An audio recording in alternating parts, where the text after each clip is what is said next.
Yo, folks. Welcome to the pre-show on this a Friday evening. We got about a minute and a half. We go live over on subspace.radio.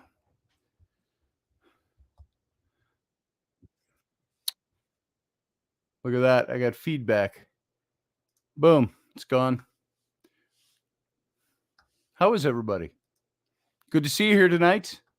Hey, Matthew Sansbury. Hey, Anita Palmer. Good to see you. Hand pink waving. It says. Roger Rabbit, how you doing, sir?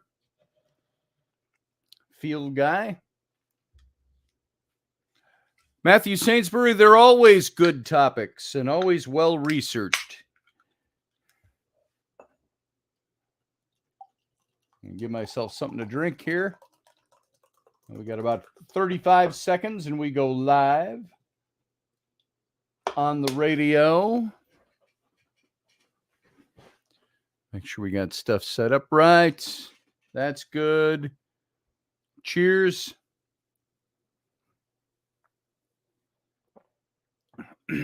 Barbie D, good to see you. Here we go, going dark.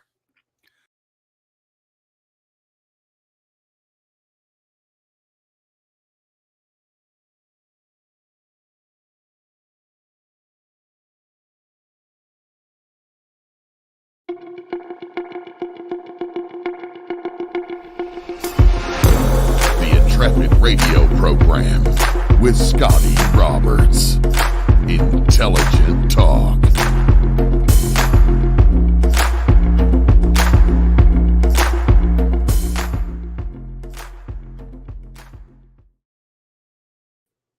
Hey, folks, happy Friday evening. Welcome to the broadcast.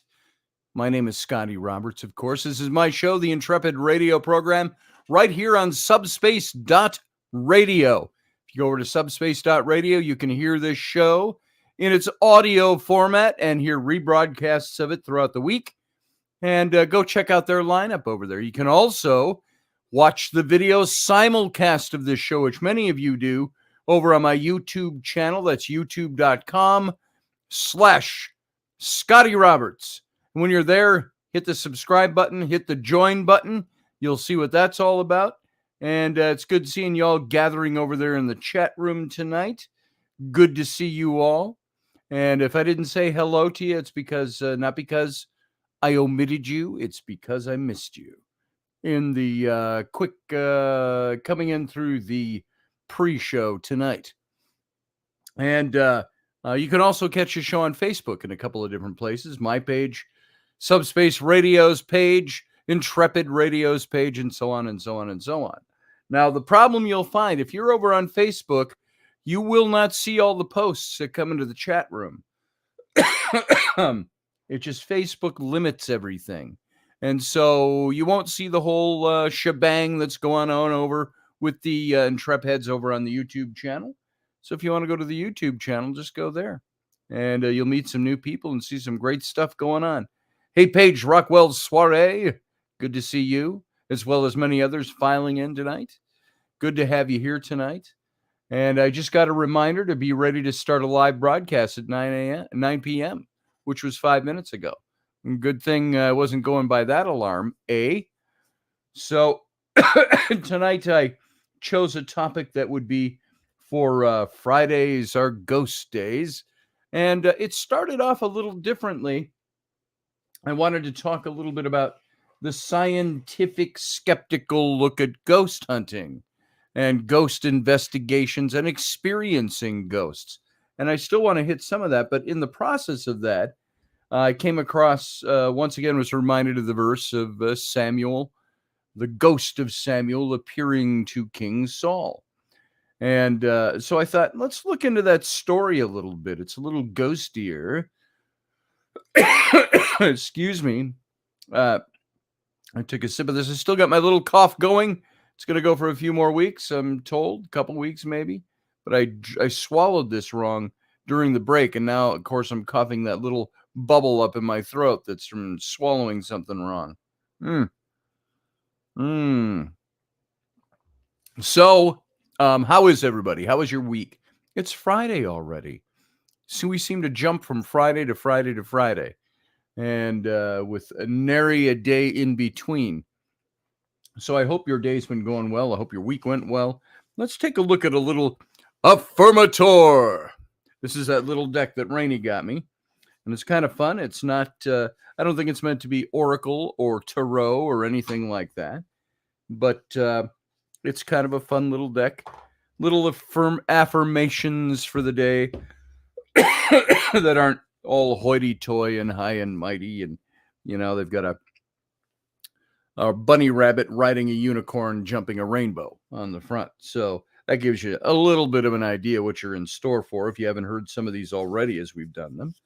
And I haven't bent these cards all up and shuffled them the right way yet. I try to shuffle them by doing, the shuffle thing. Just doesn't quite work for me. So let's give this a try. Last time we got the same card we got the time before. So shows you how well it shuffled. That turned out kind of nice. So I'm going to shuffle a bit like a gambler. So, and I won't keep any cards up my sleeve because my sleeves are rolled up. And one more time. I'm just used to doing the 3 shuffles. So here we go. All right. And I'm going to cut the deck. And then we're going to pull a card off of here. And we'll see what our Affirmator is for today. You ready? Here we go. Affirmator card.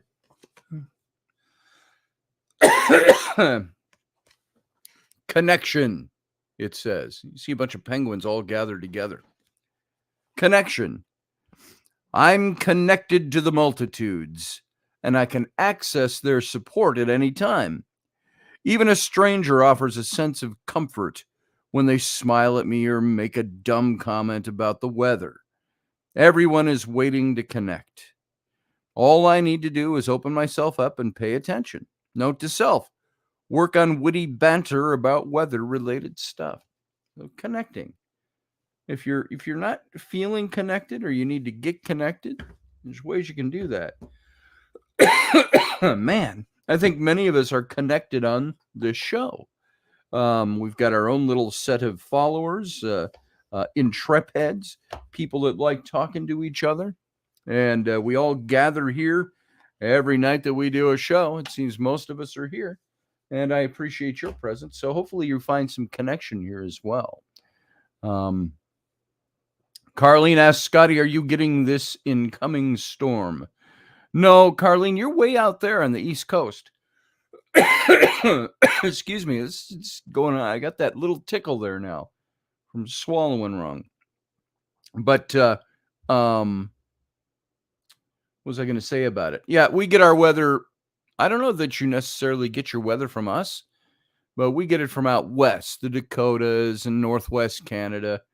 And we had a swath come through here and got an inch last night, something like that. And we're supposed to get a couple, 3 to maybe even 6 inches over the weekend, but it's going to be in the 40s starting on Monday. So it's all going to start melting anyway, which is a good thing.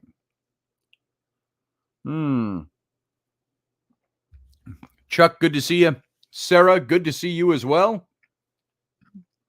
So let's jump into this a little bit. I wanted to I've got some material here that I wanted to go over with you, and then we'll jump into the ghost of the Witch of Endor and that story a little bit. I've got this article, a couple of articles I called up, the Science of Ghosts. You can find that over on the snexplorers.org. You can also go over to Live Science and find articles over there. Are ghosts real? Was the information I was looking for, just to get some basic information, because we hear all this stuff all the time. And, with all the experience I've had, I know Chuck Thurston out there has had a lot of experience, seen a lot of things. I know many of us have. Would you consider the things that you've seen, recorded, talked to, bumped into, experienced, would you call those things real? Would you call those things is something your psyche is making up. Maybe if you're weak-minded, I could see that as being something that could happen. Weak-mindedness can lead to a lot of, I had a friend of mine once tell me, yeah, well, you saw that ghost 3 a.m. in the morning because you really wanted to see a ghost. And I said, do you think I need to see that shit that badly that I'm going to conjure it up in my head? I said, come on, you know me better than that. And he said, well, yeah, I do. I said, so don't use that argument with me. I'm not that kind of person. I don't need something to see a ghost so badly that I'll make it up out of the evidences or an EVP or something. To me, it's got to be clear stuff in order to believe it. And so if you believe in ghosts, you're not alone. And there's cultures all around the world that believe in spirits that survive death to live in another realm. And ghosts are among the most widely believed of paranormal phenomena. Millions of people are interested in ghosts. And thousands read ghost stories every day. And it's more than mere entertainment. In the last year, an Ipsos poll found that 46% of Americans say they truly believe in ghosts. And the nation is discerning in its undead beliefs. Only 7% of respondents said they believe in vampires. So already this article was going to start doing is comparing believers of ghosts into people who don't think very well. This is live science for you. This is the way science sees these things. The idea that the dead remain with us in spirit is an ancient one. It appears in countless stories. We've talked about biblical stories, from the Bible to Shakespeare's Macbeth. And it even spawned a folklore genre, ghost stories. And belief in ghosts is really part of a larger web of related paranormal beliefs. It includes near-death experience, life after death, spirit communication, all of this stuff. And the belief offers many people comfort. And who doesn't want to believe that our beloved ones who are deceased family members aren't looking out for us or with us in our times of need? Now, I can already see that the author of this particular article I'm drawing this from, he's trying to build a case. Say, well, it's obviously we all would love to see our loved ones who've died, and and we all need that comfort, and we all need some kind of spiritual connection to something else other than what is. And people have tried to, or claim, this guy goes on, to communicate with spirits for ages. And in Victoria, England, for example, it was fashionable for upper-crust ladies to hold these seances in their parlors after tea and crumpets with friends. Ghost clubs dedicated to searching for ghostly evidence formed at all these prestigious universities, including Cambridge and Oxford. And in 1882, the most prominent organization, the Society for Psychical Research, was established by a woman named Eleanor Sedgwick. She was an investigator and later the president of that group. Could be considered the original female Ghostbuster, if you will. And in America during the late 1800s, there were many psychic mediums that claimed to speak to the dead, but were later exposed as frauds by skeptical investigators such as Harry Houdini. Of course, they were all found to be frauds, right? That's what this article would like you to believe. And it wasn't until recently that ghost hunting became this widespread interest around the world, much of it due to hit shows like Ghost Hunters, which aired 230 episodes. And as this article contends, found no good evidence for ghosts. The show spawned dozens of spin-offs, imitators, and it's not hard to see why the show is so popular. The premise is that anyone can look for ghosts. The two original stars were ordinary guys. They were plumbers who decided to look for evidence of spirits. And their message was, you don't need to be an egghead scientist or even have any training. This is not a quote. This is what the author thinks of them.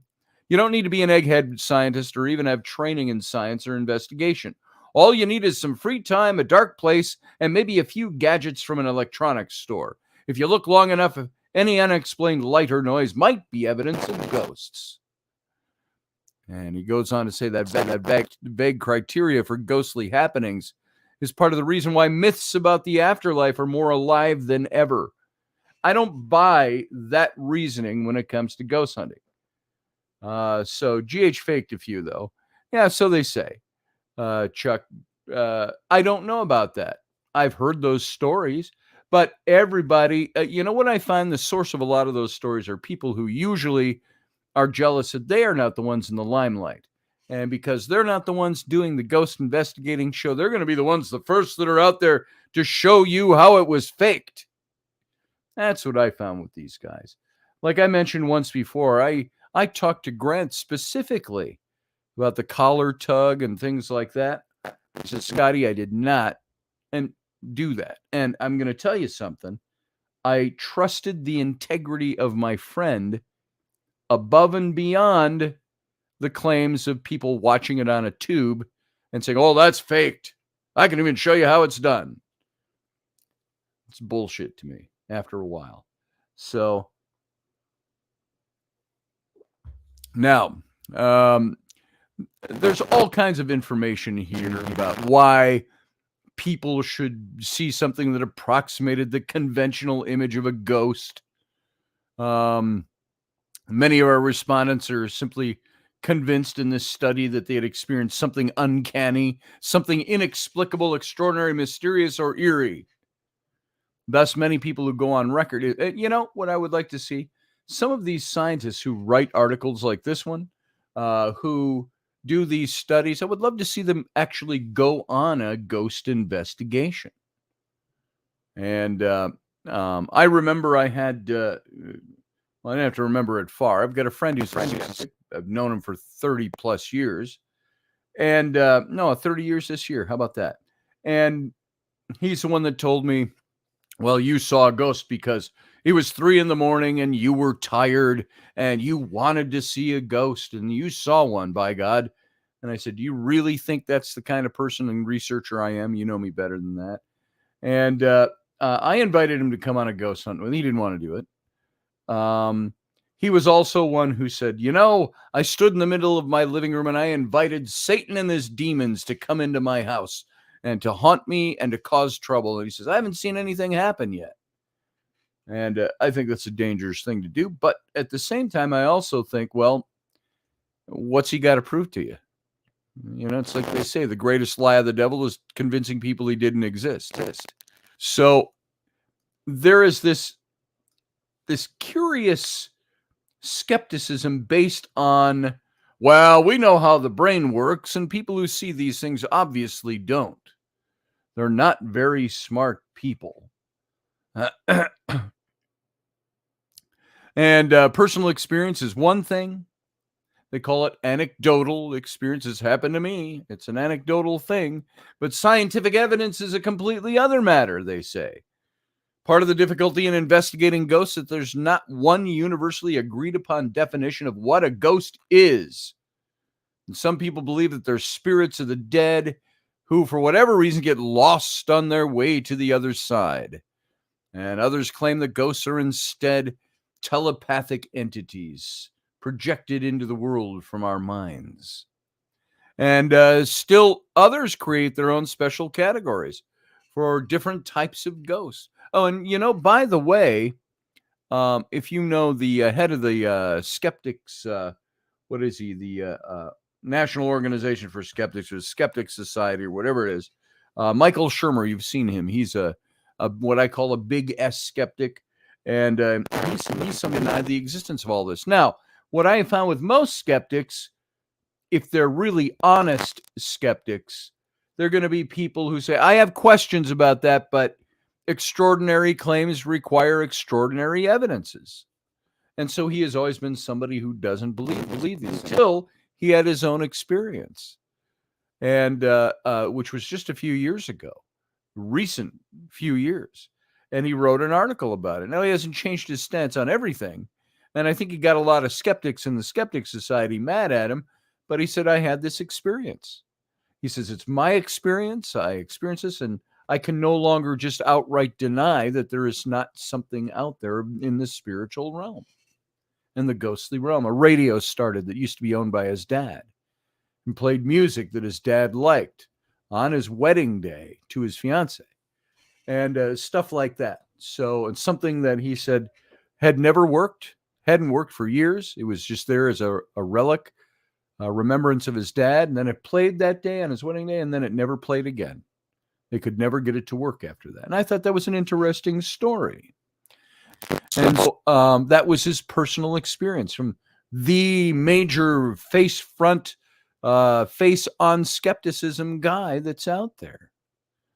So other people create their own special category for different types of ghosts, says this guy, such as poltergeists, residual hauntings, intelligent spirits, shadow people. Of course, it's all made up. That's his conclusion. There is his definitive conclusion in a phrase. Of course, it's all made up. All of this stuff, like speculating on the different races of fairies or dragons. There are as many types of ghosts as you want there to be. And he's declared it already without examining all the evidence. He's declared it because it doesn't fit into the way we scientifically look at the world from our point of view. It's all fake anyway. It's all made up anyway, he says. And so there's many contradictions inherent in ideas about ghosts. For example, are ghosts material or not material? Either they can move through solid objects without disturbing them, or they can slam doors shut and throw objects across the room. What he's not getting is that there are different actions and different forms of energy. So according to logic and the laws of physics, it's one or the other. Has to be black and white, he says. There is no gray area. And if ghosts are human souls, why do they appear clothed and with presumably soulless inanimate objects like hats, canes, and dresses? Not to mention the many reports of ghost trains, cars, carriages, ships. So if ghosts are the spirits of those whose deaths are unavenged, why are there unsolved murders?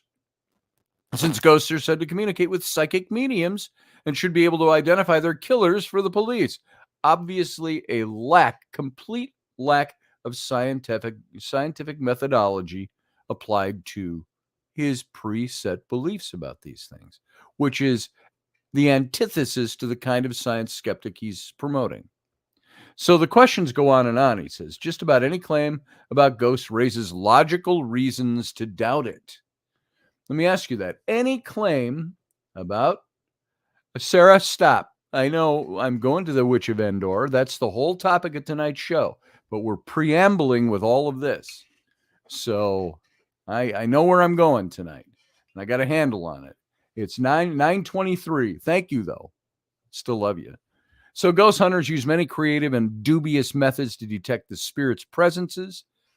They use psychics. Ghost hunters claim to be scientific, and most of that appearance because they use high-tech scientific equipment such as Geiger counters. I don't recall many ghost hunters using a Geiger counter to find radiation. Electromagnetic field, EMF detectors. Well, I almost pulled a Joe Biden there. Electromagnetic field, buddy. So, yet none of this equipment has been shown to actually detect ghosts. Yeah, it has. You just don't believe that what they're detecting is a ghost. See, there's a preset belief in how these things work or don't work. This guy says today few people accept that bit of lore, but it's likely that many of the signs taken as evidence by today's ghost hunters will be seen as just wrong and antiquated centuries from now. And so other researchers claim that the reason ghosts haven't been proven to exist is that we simply don't have the right technology to find it, and so on and so on and so on and so on. The recent development of ghost apps for smartphones, it's easier than ever to create seemingly spooky images and share them on social media. Yeah, I don't buy into those. Those are just entertainment, some of those. Separating fact from fiction is even more difficult.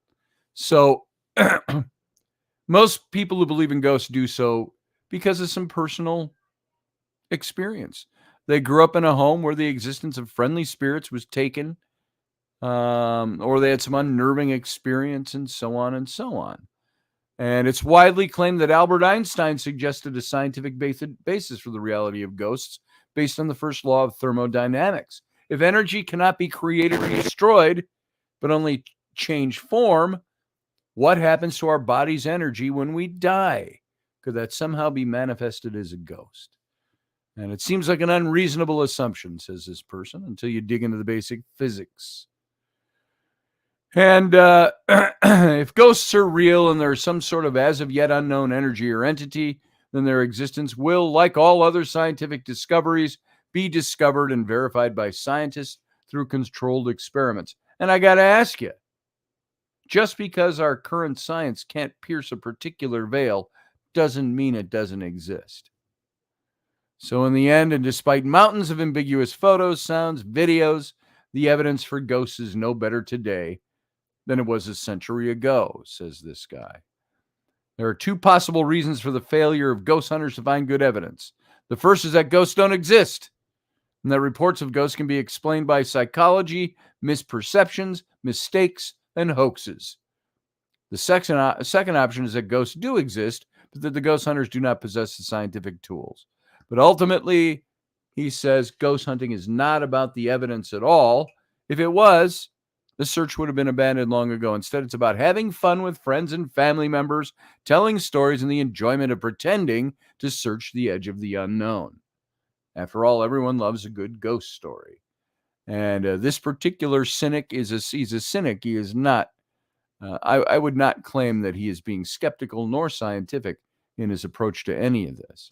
And so that kind of pisses me off a little bit, his the way he approaches this thing.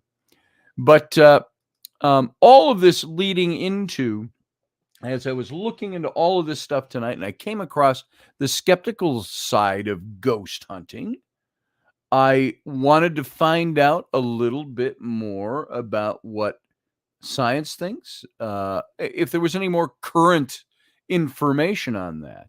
And there's really not, you can tell by that current article. And I paraphrased a lot of that. But it brought me across a passage that I've mentioned before, and I think is a really neat story. And it's one that even when I was back in seminary, I didn't quite understand until my old professor, Dr. Ailing, did a presentation on the witch at Endor at Halloween time. You know, that's when we talk about all this of ghosts and witches and goblins and all. Oh, that's Halloween talk.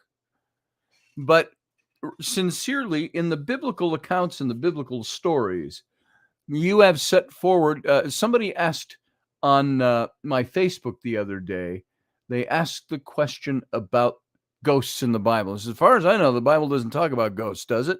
I said, well, frankly, it does in a lot of places. And there are even references to ghosts that show nothing more than this was a cultural understanding of the day. Remember when Jesus came walking on the water and the disciples saw him from the boat? Now, really, when it comes down to it, if you're a scientist, like this guy said, you can't believe that story. It's just a story. So you believe that by faith, obviously. We don't know if it really happened.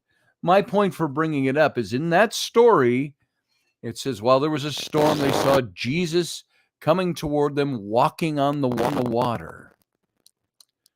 And what we're seeing, the disciples said, it's a ghost. They thought it was a ghost. And then Jesus gets closer and goes, no, hey, dudes, it's me. Yeah, I'm walking on the water. And then the story proceeds with its spiritual lesson. Now, the interesting thing is that I took out of that story was that those disciples said, it's a ghost, meaning they already had an idea of what a ghost was supposed to be, supposed to look like, cultural tales, I'm sure, that bolstered their stories, no matter how true or false they might have been. But the point I found in that is that they're already saying, they see Jesus walk on the water and say, it's a ghost, because that was the common language of the day when it came to those types of things. So they've been with us for thousands of years, these ghost stories. 1,000 years before the time of Christ, you had King Saul, who visited the witch at Endor, a little village in Israel. And there was a witch there. And the occasion of this was King Saul, who was being replaced by David under the prophecy of Samuel, the prophet of Israel, who had passed away already by the time this story starts. It goes like this. I'm going to read you this story out of the Old Testament, and it's in 1 Samuel 28. It says this: in those days, the Philistines gathered their troops, a major enemy of Israel, for war in order to fight Israel. Achish, the king of the Philistines, said to David, "You should fully understand that you and your men must go with me into battle." And David replied to Achish, "That being the case, you will come to know what your servant can do." Now, this was a time when David was running from Saul, and he kind of sold his services as a mercenary to Achish, the king of the Philistines. And whenever Achish sent him out on missions, against Israel, he always fudged with it and did something else. Or he killed everybody left behind in a village so nobody could know what he did. And report it back to the king of Israel. So then you'll be my bodyguard from now on, said Achish to David. Now it switches gears a little bit.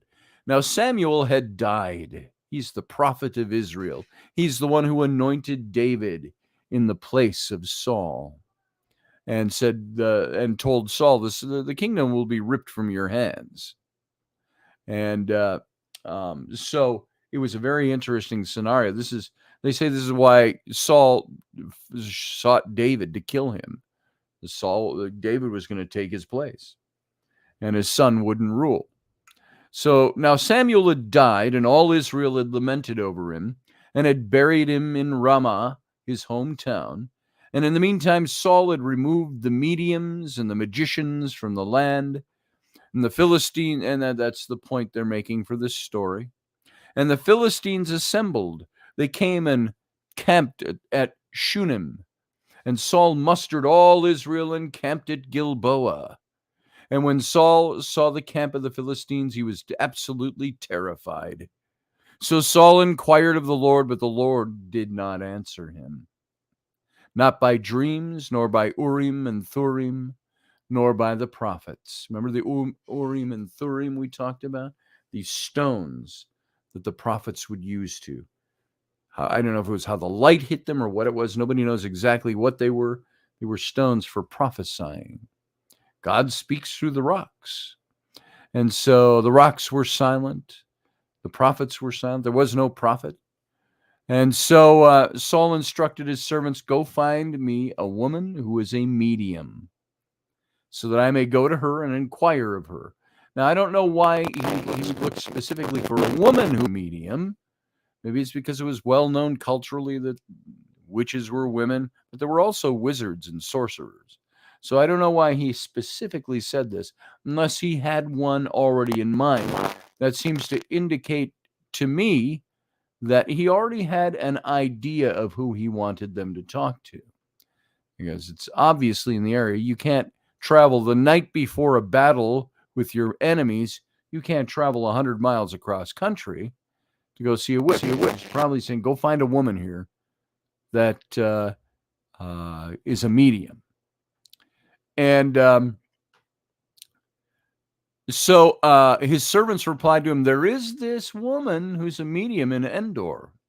So Saul disguised himself and put on other clothing and left, accompanied by two of his men. Now he dressed up because, remember, it says up here in this previous verse that when Samuel had died, at the same time, in the meantime, Saul had removed all the mediums and all the magicians from the land. Was this a reaction? Because Samuel was the one who prophesied, "The kingdom shall be torn from your hand, and neither you nor your sons will rule beyond your day." That was a prophecy of Samuel. So did Saul lump Samuel into the rest of the mediums and the rest of the psychics, if you will, the magicians? Is that how he saw Samuel? I sometimes wonder. We think these glorious, grandiose ideas about some of these in the Old Testament and in the past, and I think that they were just as clueless as the rest of us. They had to believe things by faith too, and like we have pastors and priests and shamans and so on and whatever. They had the prophets. They had the prophets and the priests, and so at this point, I think that that's a good point to make and a good point to understand. That after the death of Samuel, and Samuel had declared that the kingdom would be torn from the hands of Saul and the house of Saul, what does Saul do? He goes out and he puts a clamp down on all mediums and all wizards and all sorcerers and probably prophets too.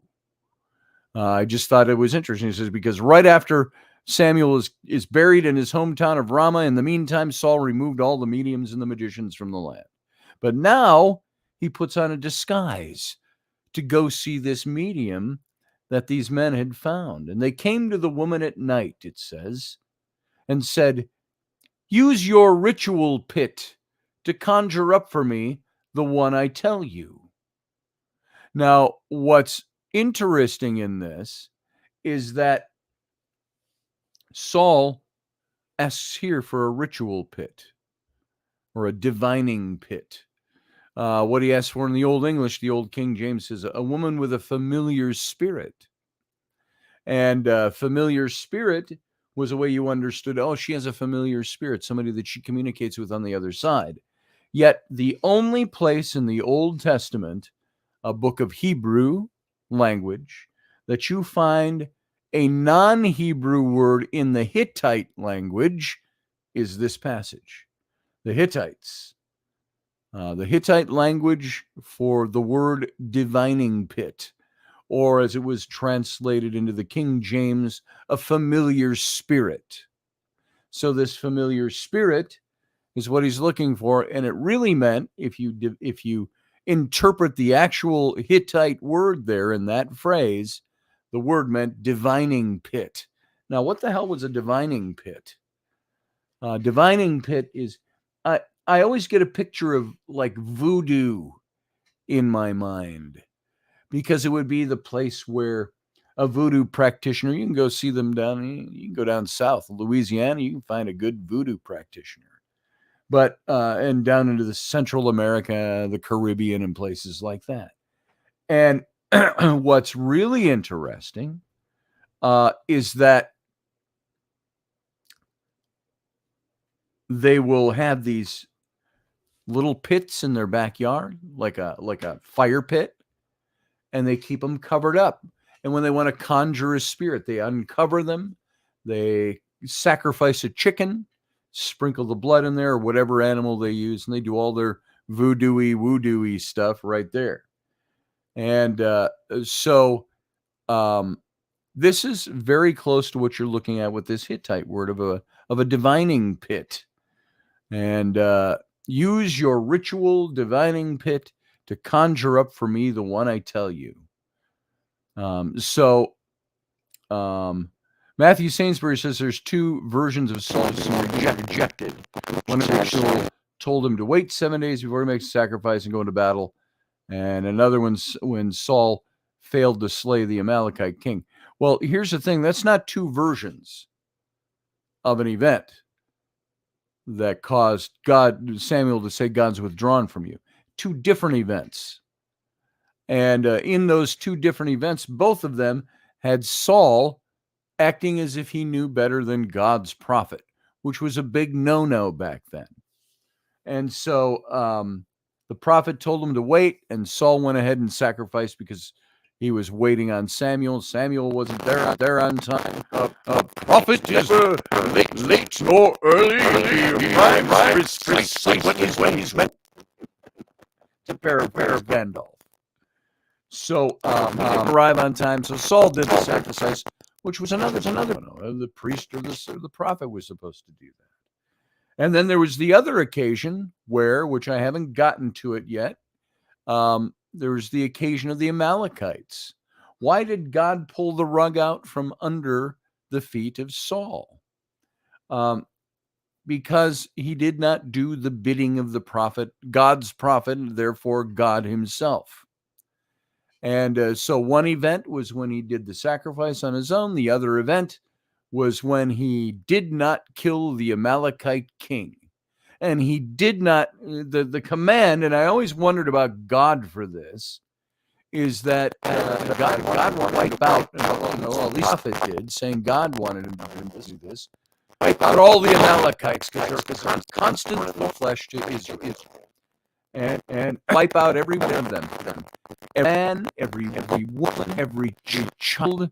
It says every child suckling at the breast, every animal, every sheep, every goat, all the cattle, all to be killed and put to the fire.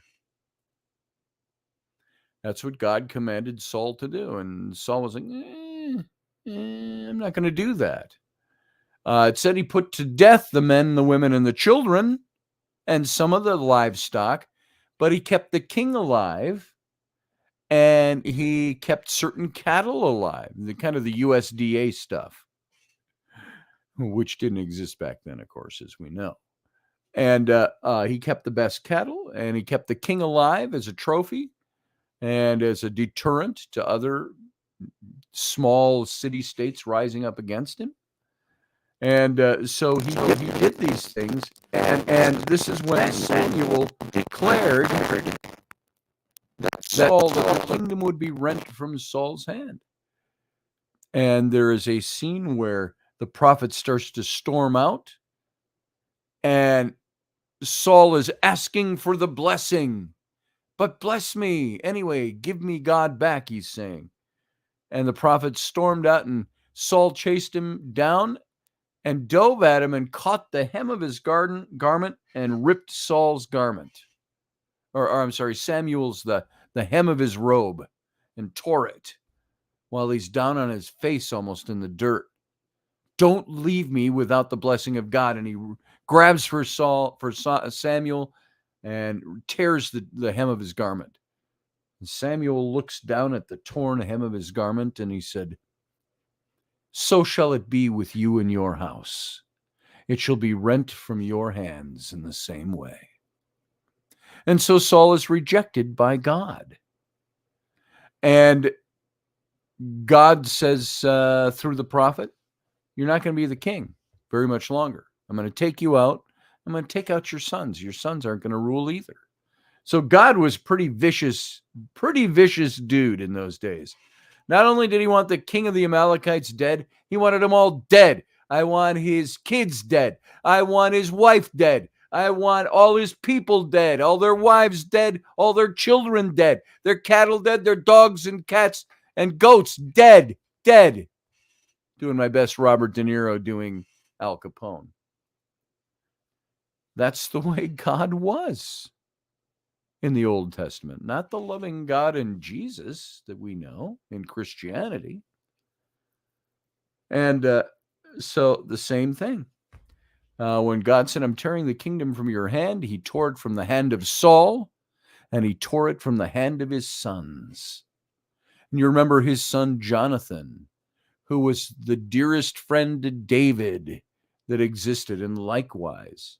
Some have suggested homosexuality. I don't think that's necessary for men to love each other and bond to each other in a way. There are some men I love in a way that's greater than the love for a woman.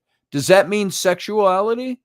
The passage doesn't mention sexuality. It's not a love verb for eros or sexuality.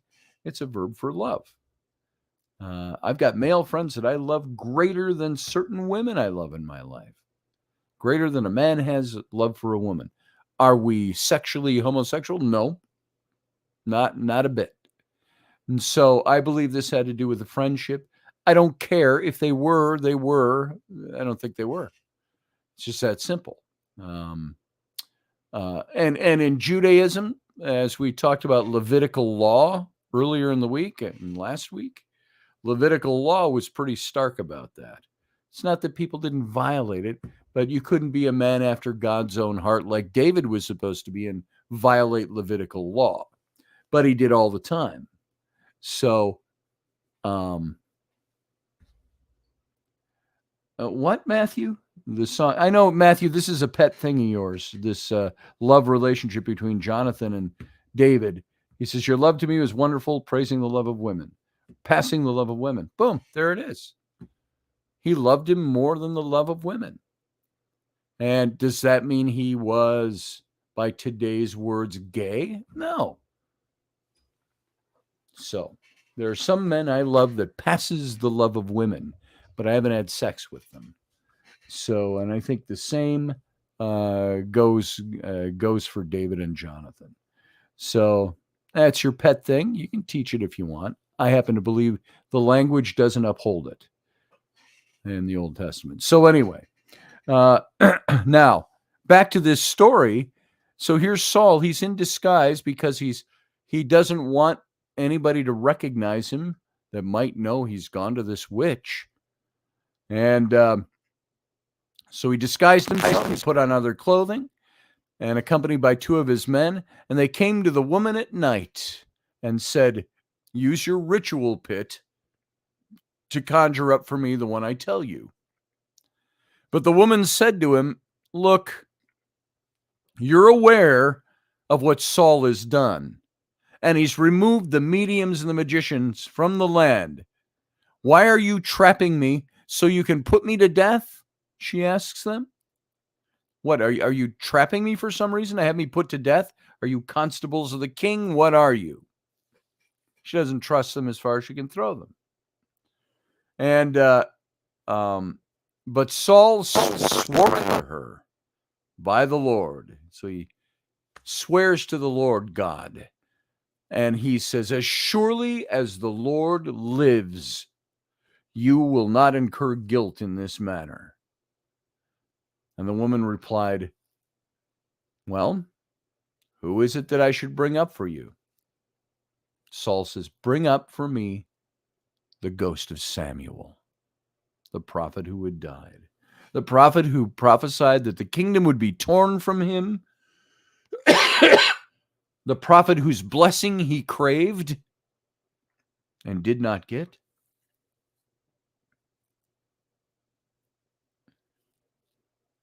Yeah, you're right about that, Matthew. In the ancient world, people weren't as identified by that, but it was still stigmatic in some places. If it wasn't, you wouldn't have the Levitical laws against it. So there was, it was just as much an issue back then as it is now. Of course, it's big and political now. It's a big political thing, and it's all over the place. And frankly, I don't care. I don't care if a man wants to love a man and have sex with a man or a woman with a woman. It's not my business. It's their business. I just don't want them teaching it to my kids in school, for one. You can do whatever you want to do. But other than that. So I think in a biblical times, in the times of the writing of the law of Moses, it was a problem back then for them in their social structure. So it wasn't, people like to give that excuse that, oh, it was different in ancient times and men love men, women love men. It wasn't any different. It's still the same thing today. It's the same thing back then as it is now. And if there was not a stigma to it, there would not have been Levitical law against it. So it's that simple for me. So yeah, it's all a personal thing for people. I don't care. What you want to do in your bedroom is your business. It's not mine. So the woman, this witch, she confronts Saul and says, look, you're aware that Saul has this edict out there to remove all of us from the land. Why are you trapping me to put me to death? But Saul swore this oath. And he says, bring up Samuel. And then the very next words are, after she asks him, who do you want me to bring up? He says, bring up Samuel for me. And then the woman saw Samuel and she cried out loudly. The woman said to Saul, why have you deceived me? You are Saul. And the king said to her, don't be afraid, but what have you seen? So here's the woman. She recoils in terror. Oh my God. She brings up the ghost of Samuel. Now, there are some textual critics who will look at this and say, she probably recoiled the way she did because she'd never seen an actual ghost come out of the pit. Possibly. That is one conjecture of this woman and her status. Why did she scream that way? There are others who say, no, she saw it. She screamed because that ghost immediately let her know who he was. She cried out loudly, The king said, "Don't be afraid, but what have you seen?" And the woman replied to Saul, "I have seen a divine being coming up from the ground." And he said to her, "What about his appearance?" And she said, "An old man is coming up and he's wrapped in a robe." So Saul's not seeing this yet. The woman is seeing it. She's acting as a psychic medium, giving out what she's seeing. Now, was she a fake? Maybe. But the scriptural story is teaching a lesson here of what Samuel said to Saul next. Then Saul realized it was Samuel, and he bowed his face toward the ground and kneeled down. And Samuel said to Saul, "Why have you disturbed me by bringing me up?" I think it was an innocent question. I've heard preachers saying Samuel was angry and said, it doesn't say he was angry. He just says, "Why have you disturbed me by bringing me up?" He says this directly to Saul. And Saul said, "I'm terribly troubled. The Philistines are fighting against me, and God has turned to me. He doesn't answer me anymore, not by the prophets, nor by dreams. So I have called on you to let me know what I should do." He's in despair over this, greatly troubled. And Samuel's ghost says to him, according to the scriptural passage, "Why are you asking me? Now that the Lord has turned away from you and has become your enemy, the Lord has done exactly as I prophesied to you. The Lord has torn the kingdom from your hand and has given it to your neighbor David. And since you did not obey the Lord and did not carry out his fierce anger against the Amalekites," there's the reason right there. It's given right in the story. It was the issue with the Amalekite king. "Because you didn't do what God said about the Amalekites, the Lord has done this thing to you today, and the Lord will hand you and Israel over to the Philistines tomorrow." Now listen to this part. "Tomorrow, both you and your sons will be with me." Where was Samuel? He's dead. "The Lord will also hand the army of Israel over to the Philistines," he adds. So Saul quickly fell full length on the ground and was very afraid because of Samuel's words. He was completely drained of energy, having not eaten anything all that day and night. And when the woman came to Saul and saw how terrified she was, she said to him, "Your servant has done what you asked. I took my life into my own hands and did what you told me. Now it's your turn to listen to your servant. Let me set before you a bit of bread so that you can eat." So she says to the king, "And when you regain your strength, you can go on your way." But he refused, saying, "I won't eat." Both his servants and the women urged him to eat, so he gave in. He got up from the ground, sat down on the bed. Now the woman had a well-fed calf at her home, and she quickly slaughtered it. Taking some flour, she kneaded it, baked bread without leaven. So she brought it to Saul and his servants, and they ate. And they arose and left that same night. That took her a while to make. If you're slaughtering the cow, it takes a while to cook a steak. So they were there for quite a while. So this is an interesting story. And the next day, in the morning, Saul and his men arose, and they went to Mount Gilboa and fought with the Philistines, and they died there. Saul dies there. His son dies there. His sons die there. Jonathan dies there. And they're all wiped out, and Israel is conquered by the Philistines. There's a couple of different accounts of how Saul died. I think they really merged together. It says he committed suicide, fell on his own sword. Another account says he asked his servant to kill him, and his servant speared him, and it didn't work, so he fell on his own sword. I think they're merging of the same story.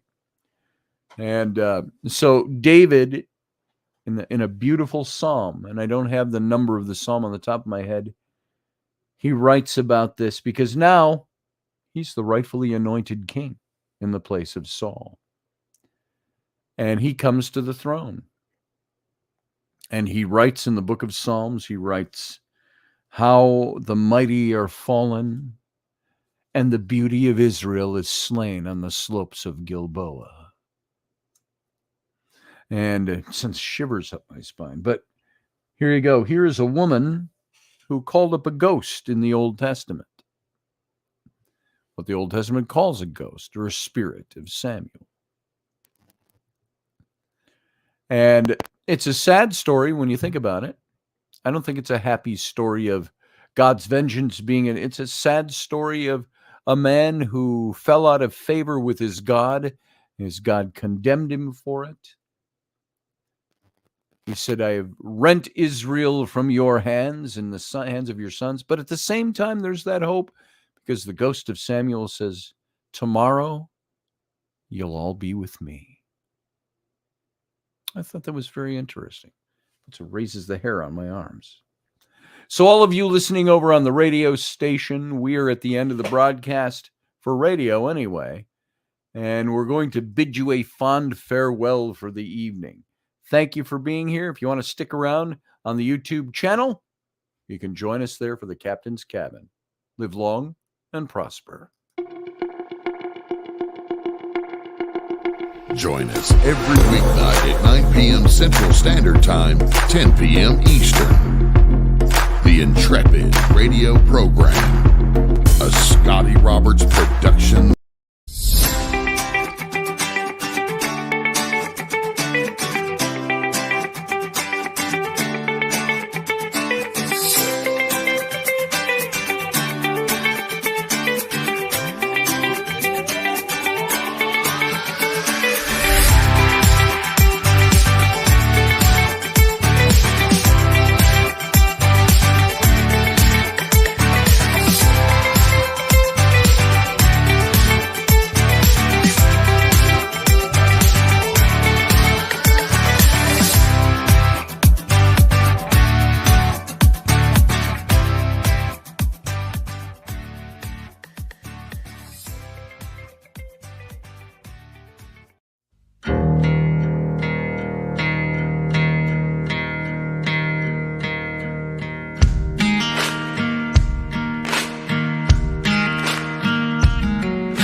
Hey, folks, welcome to the Captain's Cabin. And Matthew Sainsbury, thank you for posting that Song of the Bow.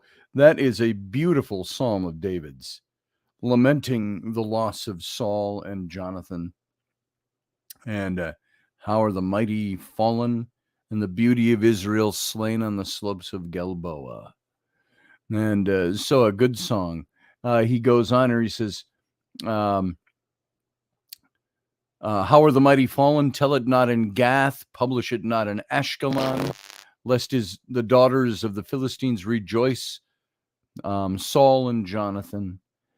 They were swifter than eagles. They were stronger than lions. Daughters of Israel, weep for Saul, clothe you in scarlet, and put ornaments of gold on your apparel. How are the mighty fallen? He says. From the blood of the slain, from the fat of the mighty, the bow of Jonathan turned not back, nor the shield of Saul returned not empty. And Matthew said he sang that song for his dad, one of his visits.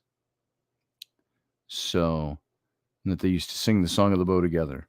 It's a beautiful, beautiful psalm. You can find that psalm. Matthew, read out which psalm that is. We can pass that on to everybody. I don't have the number of the psalm in my head, so, but there it is. Yeah. An interesting story of the witch at Endor. What kind of woman was she? And she would make, it's probably been done, but wouldn't that be an interesting novel about the woman who was the witch at Endor? What could we find out about her? What will we know about Endor? Where is Endor in Israel? Where exactly is that place? Where in Israel is Endor? I want to see where this place was. It's between the hill of Moreh and Mount Tabor in the Jezreel Valley. And twice more in the Hebrew Bible, 1 Samuel and Psalm 83. I want to look up a map. Let's see. Here's a Bible map. Okay, there it is. It's the Kishion, Shunem, Mount Moreh. The spring of Herod is to the south. Jezreel is to the south. Mount Gilboa is to the south. I want to see if that's a current town today. I'm really curious about this now. It's funny I didn't look this up before. Google Earth. I like to go there. If we go to Google Earth and look up Endor in Israel, let's see if it even comes up. Let's see. Boom. What have I got on here? Oh, I got the Red Sea on here still from last week. Let's see. Endor in Israel. See if it shows us where this. Oh, it's moving. Oh, there it is. Here, folks, you know what I'm going to do? I'm going to share my screen with you so you can see this. This is very interesting. Before I do that, I'm going to go to well, hello. Things are messing up on me. So we're going to go here. Let's go to the United States. Okay. All right. Now, while that's doing that, I'm going to get you over here. I'm going to share my screen with you so you can see this because I think this is kind of fun. Present, share screen, and let me shut a couple of things off here so I can get to that. There it is. Okay. Sorry, folks. I'm mumbling on the radio here. I'm trying to. It's asking you can't just share your screen anymore. It's asking you what tab to share. Let's see. I want to share Google Earth. There we go. Okay. All right. I just want to make sure you can all see that. I'm going to take the banners off so we can see that better. So I think this is interesting stuff to me. There's just little tidbits. There's the United States right there. So let's fly over to Endor. So I'm going to go over here and we're going to look up Endor, Israel. Okay, here we go. Watch the planet spin. There's Israel. Right, wham, bang, there's Endor. Look at that place. It's going a little closer. Look at all the houses there. What kind of community does it look like there? Swimming pool here and there. Is that a lower class? Is it an upper class community? There's a basketball court. Look at that. There's a little basketball court right there. And buildings. There's a big kibbutz there. Maybe that's what all this housing is. Now this is showing us here. There's the heart of Endor. But no swimming pools. Some kind of tent structure there. I don't know what that is. But I think that's very interesting when you see the current place where archaeological museum here. Let's see what's at the archaeological museum. Oh, nothing. It's just a link at the kibbutz. It's a kibbutz. You all know what a kibbutz is. The kind of farming, agricultural communities that existed in Israel. Here, let's go true north. Boom, right there. So there's Endor, right in the middle. Back out from that, there's the Sea of Galilee. Did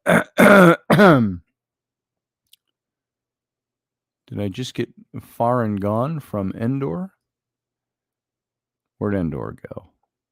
Right here. So here's Endor. Keep your eye on that, and we're going to back out. And then there's the Sea of Galilee. And you're looking at, is 4,000 meters or miles? That's interesting. Well, that's our height. No? Yeah. No. I think that's meters, not miles, down here where it mentions that. So 4,000 meters. So there's the Sea of Galilee.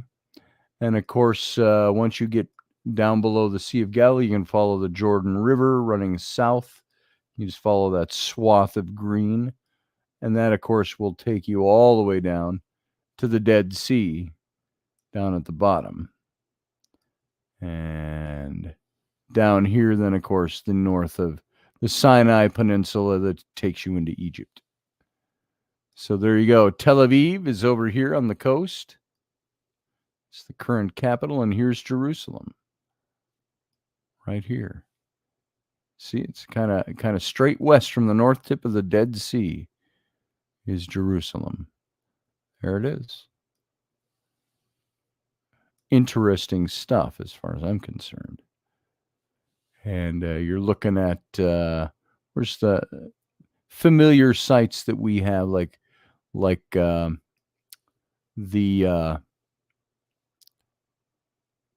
looking to see where Mount Ophel is. That is and where the temple is in Jerusalem, or used to be, I should say. So here's Israel. We're looking right at it somewhere here. There it is. No, that's not the Dome of the Rock. That's a monastery. You can see it kind of goes downhill here. Looking for the Mount of Olives and all of that stuff, which is right here somewhere. Looking for... There's south of Jerusalem. So Mount Ophel, the old city of David, I think would be right in this area right here. But I'm not seeing the Dome of the Rock, which is the old Temple Mount. Odd that. Not seeing it. Oh, here it is, the Western Wall. It's way over here. So there's the Dome of the Rock, which used to be the old temple compound in Jerusalem. Down here, excuse me, to the lower left is the Wailing Wall that you see in so much news. Now here's the Golden Gate, which leads over, and the Mount of Olives is here. over on the other side. You can go up into the Mount of Olives. Right here. So it goes up from the road here. You're going uphill here to the Mount of Olives. So there you go. That's where Endor is in Israel. Probably about, if I can see where that is again, Endor. Let's go there again.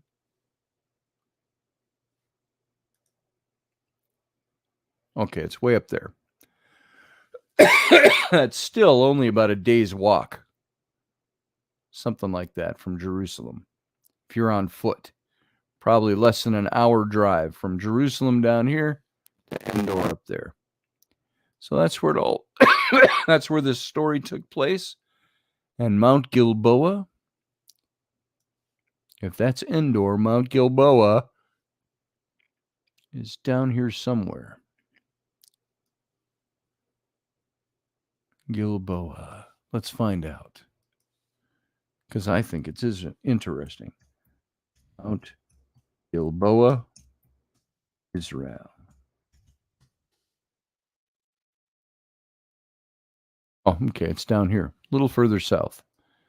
So this is the mountain where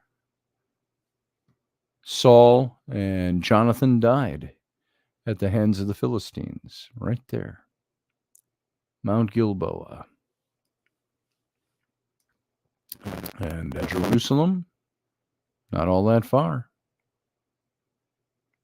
That's the Jordan River Valley right there. It's not far at all. So there you go, Mount Gilboa. And up here was over by the Red Sea, kind of, or the Red Sea, Sea of Galilee. Somewhere right in here was Endor. And that's where the battle was the next morning. So there you go. There you go. There it is. All right. Enough of that. Get back over here and stop my stream.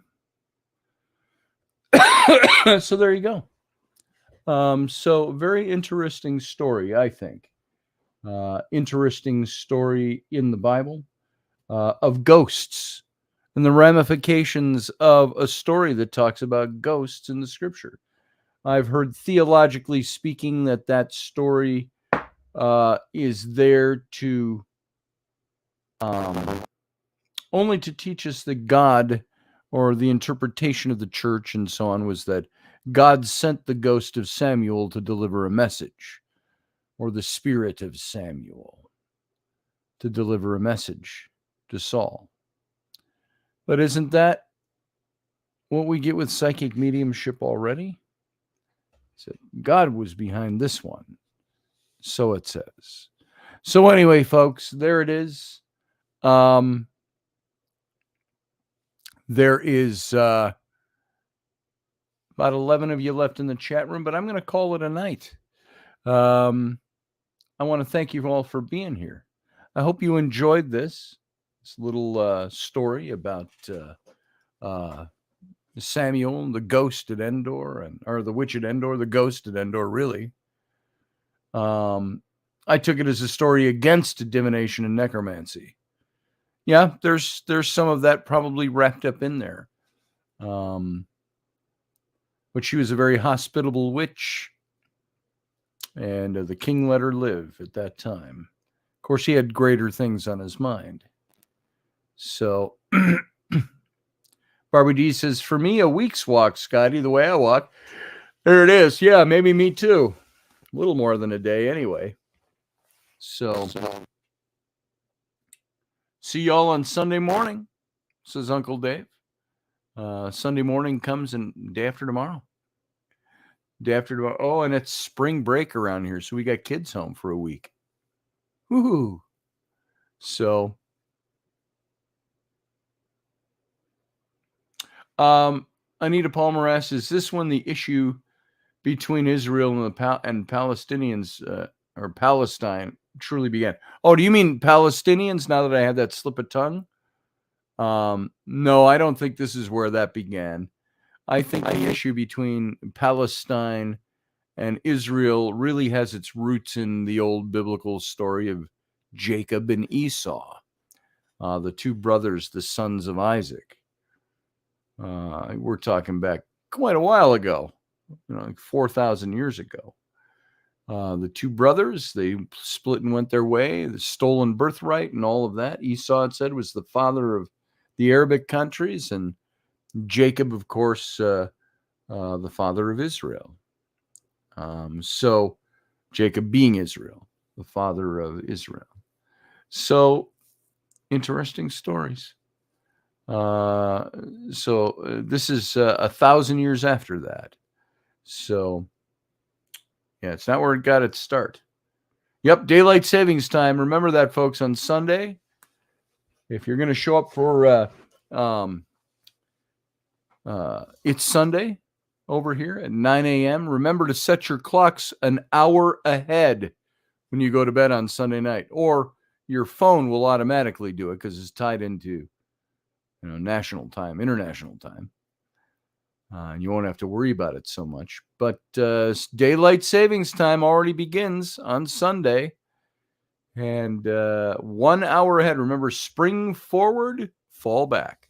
So if you're wondering which way to set your clocks, if you go to bed at 10 o'clock on Saturday night, switch your clock to 11 o'clock. It's actually now going to be 11 o'clock when you go to bed. So set your clocks an hour ahead on Saturday night, and you'll be here on time. Otherwise, you'll be an hour late. You'd be an hour late. Or you'd be an hour early. No, an hour late. So anyway, there it is. So you all have a good night. I want to thank you for being here, and we'll see you again on Sunday morning. I think we'll have a good time. So in the meantime, live long and prosper.